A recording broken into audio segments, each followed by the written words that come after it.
وما خلقنا السماوات والأرض وما بينهما إلا بالحق وإن الساعة لآتية فاصفح الصفح الجميل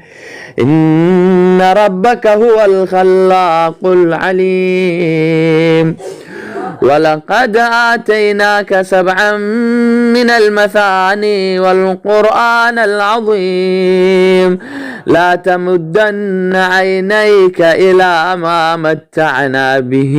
أزواجا منهم ولا تحزن عليهم واخفض جناحك للمؤمنين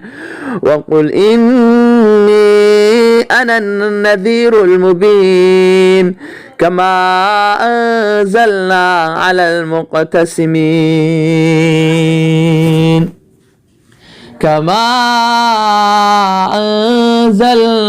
المقتسمين الذين جعلوا القرآن عضين فوربك لنسألنهم أجمعين عما كانوا يعملون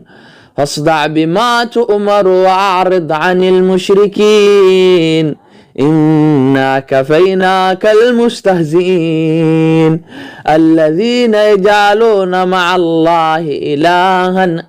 آخر فسوف يعلمون ولقد نعلم أنك يضيق صدرك بما يقولون فسبح بحمد ربك وكن من الساجدين واعبد ربك حتى يأتيك اليقين. صدق الله العلي العظيم